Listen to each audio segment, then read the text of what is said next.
Hello, আসসালামু আলাইকুম। আশা করছি সবাই ভালো আছেন। আমি অত্যন্ত গুরুত্বপূর্ণ একটি বিষয় নিয়ে আপনাদের সাথে আলোচনা করতে চাচ্ছি। যেহেতু গরম অলরেডি চারিদিকে আমরা ফিল করতে পারছি যে প্রচণ্ড রকমের তাপদাহ বা দাবদাহ শুরু হয়ে গেছে। ঠিক এই মুহূর্তে যে ঘটনাটি ঘটে, আমরা অনেক সময় দেখি অনেকেই এয়ার কন্ডিশনার ব্রাস্ট হচ্ছে।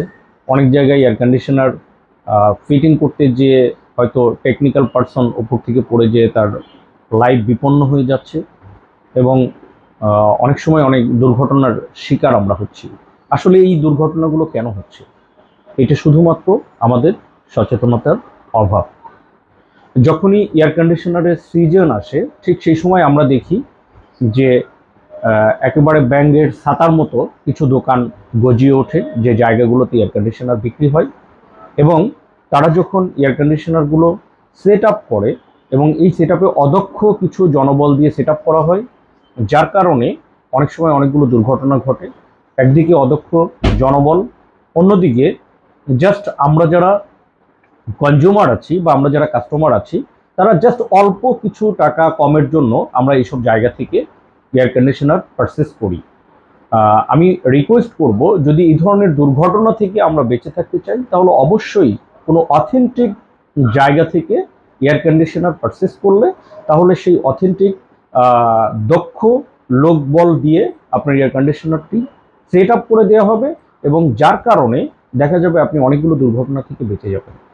হয়তো আপনি অল্প কিছু টাকা ১-২ হাজার টাকা কমে পাচ্ছেন, যার কারণে আপনার হয়তো পাশে মহল্লার পাশে একটা ছোট্ট দোকান, সেখান থেকে আপনি একটা এয়ার কন্ডিশনার পারচেস করছেন।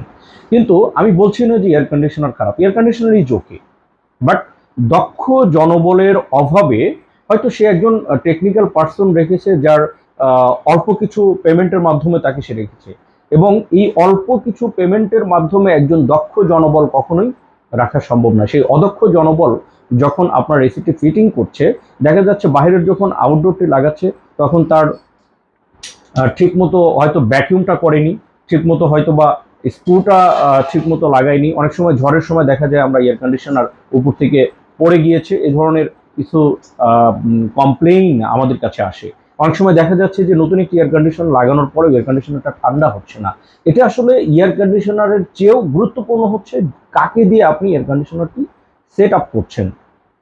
আরো একটি বিষয় আমাদেরকে সচেতন থাকতে হবে যে আমরা যখন এয়ার কন্ডিশনারটি ইনস্টলেশন করছি, তখন অবশ্যই যেন এমন একটি জায়গায় আউটডোর ইউনিটটিকে আমরা সেট আপ করি যেখানে খুব সহজেই পরবর্তীতে কোনো ইস্যুজ হলে যেন আমরা এটাকে সার্ভিস নিশ্চিত করতে পারি।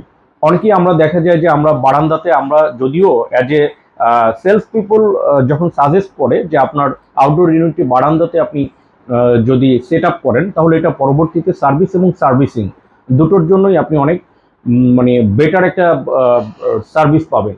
কিন্তু দেখা যায় সামান্য হয়তো সৌন্দর্য নষ্ট হচ্ছে, এর কারণে আমরা 10তলা বিল্ডিং থেকে ঝুলে হয়তো বাইরের এয়ার কন্ডিশনারটি সেটিং করছি।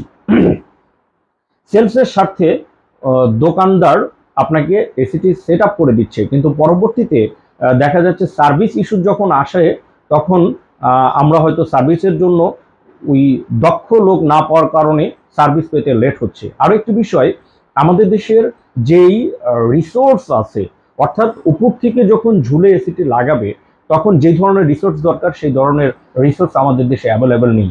দুটো ছেলে দেখা যায় কোমরের মধ্যে রশি বেঁধে সে উপর থেকে ঝুলে এসিটি কমপ্লিট করছে, কিন্তু এই যে এসিটি কমপ্লিট করতে যাওয়ার কারণে অনেক সময় প্রপার ইনস্টলেশন সেখানে নিশ্চিত হয় না, এবং যে এসিগুলো ঝুলে লাগানো হয় ম্যাক্সিমাম ক্ষেত্রে সেই এসির কমপ্লেইন সবচেয়ে বেশি হয়।